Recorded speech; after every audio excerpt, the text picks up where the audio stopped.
Now, in the Dickens ring, we can say that the factorization of ideals is possible. Okay, that means you can consider this result as a characterization of the Dickens ring. So, in some situations, we define the Dickens rings as the rings in which the factorization of ideal is possible and it is unique.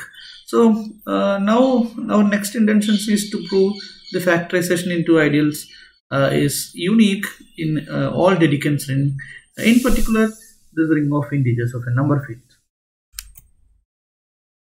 Before that, we consider set of all ideals and we will consider the arithmetic of that ideal. We have seen that ideals can be added and ideals can be multiplied. Okay, when you consider the ideal multiplication, we consider an ideal A of O. So really, what is the definition of this A? A is A under addition is an abelian group of O, and we have the property that any R belongs to O and A belongs to A. We have RA belongs to A and AR belongs to A. Okay. And using this property, we can consider this O as this A as is a O submodule. Submodule means the axioms which are analogous to the axioms of a vector space over a field, but we are considering rings rather than the fields. So O submodule means this A can be considered as a vector space over this O. Okay, instead of field we have this ring O.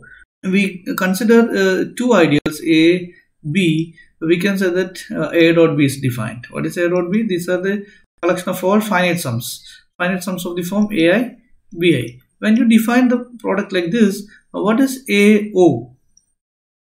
AO is A itself.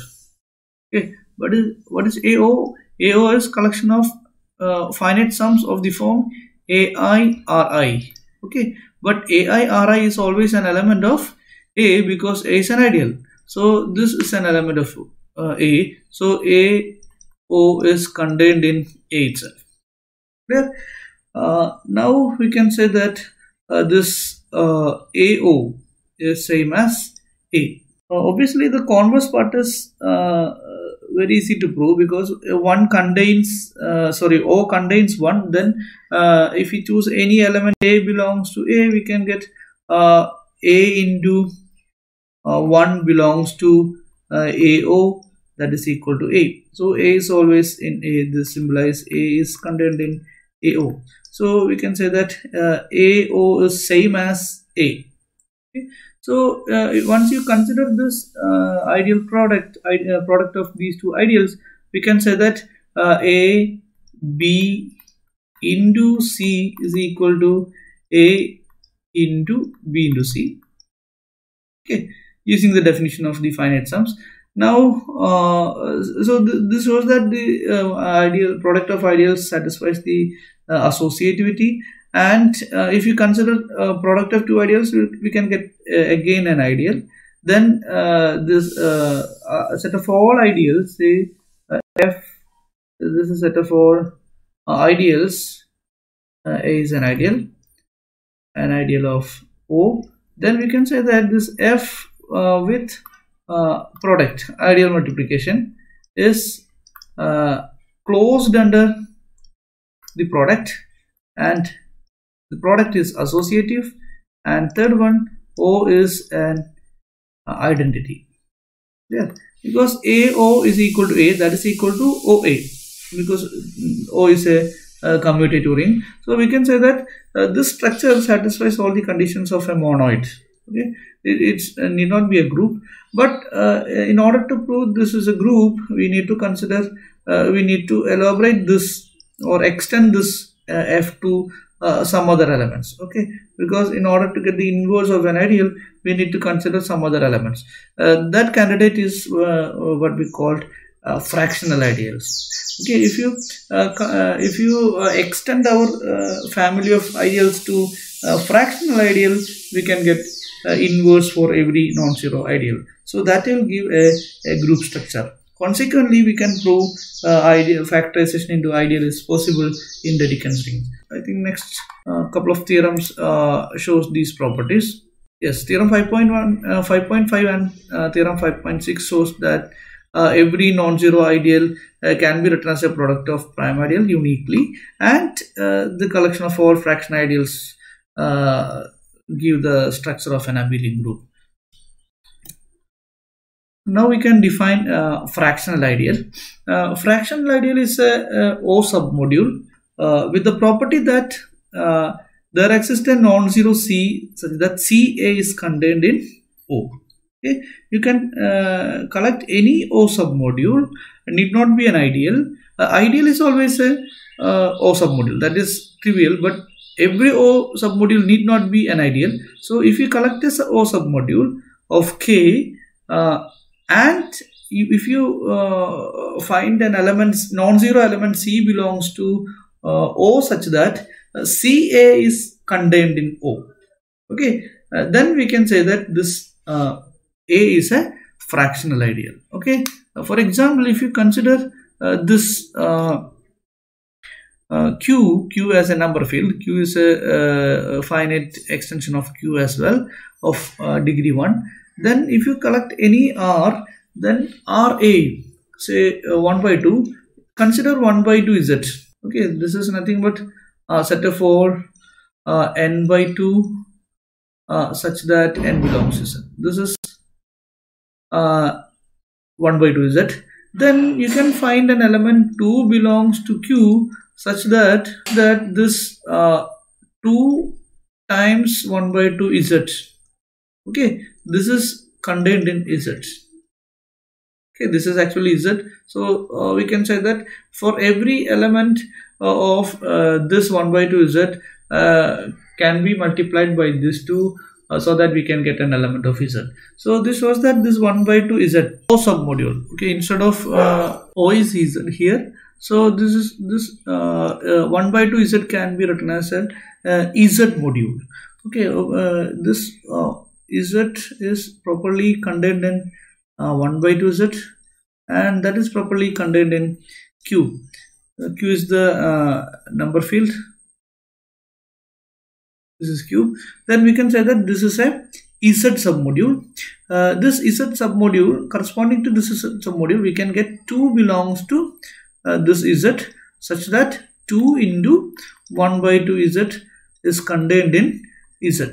So we can consider this 1 by 2 Z as a fractional ideal. Okay, so every fractional ideal of this Z is of the form RZ. Okay, we can say that if any R, we can get R is an element of Q, means R can be written as P by Q. Then P by Q Z is a fractional ideal because there exists Q belongs to Z such that Q times P by Q Z is contained in Z as well. So this shows that RZ is always a fractional ideal. In order to prove this is the only fractional ideal, we need to find the definition of fractional ideal. So if we set A is a fractional ideal of Z, then we can get an element say D belongs to, or C belongs to, non-zero element C belongs to Z such that CA is contained in Z. Okay, so the CA can be considered as an ideal of Z. That means or CA is contained in Z means if you multiply this with any Z as a Z submodule, hence it is a additive subgroup of Z, and using the property of the submodule, then CA is a submodule. Z submodule means additive subgroup with the property that if you choose any element D from Z, then D into CA is always contained in Z. Okay. This is like the scalar multiplication. We need to consider Z as the field, or not field, Z as the ring instead of that field. So scalar multiplication is like this. When we choose any D belongs to Z, and if we choose any arbitrary element of this, you can get D into any arbitrary element of this is always in CA. So this is not Z, this is CA. So we can say that this shows that CA is an ideal. Okay, using the definition of ideal. Similarly, CA into D is again an element of CA. So this is the property of the ideal. So this shows that CA is an ideal of Z. That means any ideal, any fractional ideal A, we can get C such that CA is contained in Z and CA is an ideal. But we know that the only ideals of Z are NZ. Okay, so this CA is nothing but some NZ. Clear? Then how do you get this A? This A is nothing but N by C Z. Okay, so any fractional ideal can be expressed as N by C times Z. Okay, that means some R into Z where R belongs to Q. So this shows that every fractional ideal A can be written as R into Z. Okay, so this proves the example 5.4. Now we can think a particular case. If every ideal is a principal ideal, if O is a principal ideal domain, O need not be a principal ideal domain, but there are some ring of integers which are principal ideal domains. So if we consider principal ideal domain O, all the ideals of O are principal, then you can consider ideal as D with this ideal is generated by a single element of O, and then this C inverse D is a fractional ideal. Okay, say A, because A is a fractional ideal, then there exists C such that CA contained in O. Okay, from this you can write the CA is an ideal. Is an ideal. Therefore, this CA is a principal ideal, because our assumption is every ideal is principal ideal. So if CA is an ideal, that is generated by a single element D. So this A takes the form C inverse D. Okay, that is what we have written here. If every ideal of O is a principal ideal, then every fractional ideal that takes the form C inverse D takes this form. Okay, so this can be written as C inverse. What is this multiples of D? That is denoted by DO. Okay, so this can be written as D by CO. But this is always an element of field of fractions or field of quotients. So this is equal to alpha O, where alpha belongs to the field of fractions of O. What is field of fractions of O? That is the corresponding number field. So every fractional ideal, in this case, every in a principal ideal domain, we can get a alpha belongs to K such that this fractional ideal is alpha O. Okay, so this is the classification of fractional ideals in a principal ideal domain. Now we have this result. Every ideal is a fractional ideal because we can take C as 1. Now the converse, fractional ideal is an ideal if and only if this A is contained in O. Okay, otherwise this A need not be an ideal of O. So if we collect the family of all fractional ideals, we can define the product of two fractional ideals. A1 and A2 are two fractional ideals. Then A1 can be written as C1 inverse B1 for some ideal B1, and C2 inverse B2 for some ideal B2. So we can write it as, what is A1 A2? A1 A2 is C1 C2 inverse B1 B2. we know that B1 B2 is also an ideal. So product of, so this is a fractional ideal. So product of any two fractional ideals is again a fractional ideal. Okay? So this set of all fractional ideals has a closure property with respect to the multiplication defined here. Now we can say that this fractional ideal multiplication is associative. Using A1, A2, A3, you can easily prove that this is associative. And in fractional ideals, we can get an identity element. That is nothing but this O. O is an ideal, hence it is a fractional ideal of O itself. Then O can act as a identity element, because if you choose any A1, any fractional ideal A1, then this can be written as C1 inverse B1. Then what is A1 O? A1 O is same as C1 inverse B1 O, but B1 O is same as B1, then this is C1 inverse B1, because B1 O is same as B1 because of the property of the ideal B1. So this is same as C1 B1, that is same as, this is ideals A1 itself. So we can say that A1 O is same as A1. Similarly, O A1 is same as A1. So when you consider the set of all fractional ideals and the multiplication of fractional ideal as a binary operation, we can get the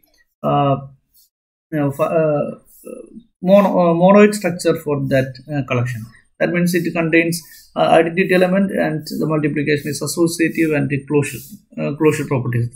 So now we will prove that the set of all fractional ideals form an abelian group by proving that there exists inverse element for every fractional ideals. For that, we prove first that any ideal can be factored into prime ideals in O. So first we prove theorem 5.6. Consequently, we can get this 5.5. In 5.5, we need to get inverse elements for every non-zero ideals. Then in order to get the inverse ideals, we will start with the prime factorization. Okay? So we will prove that every non-zero ideal of O can be written as a product of prime ideals uniquely up to the order of the factors. Using that fact, we can define inverse for these every non-zero fractional ideals. Okay, so that we can see in the next lecture.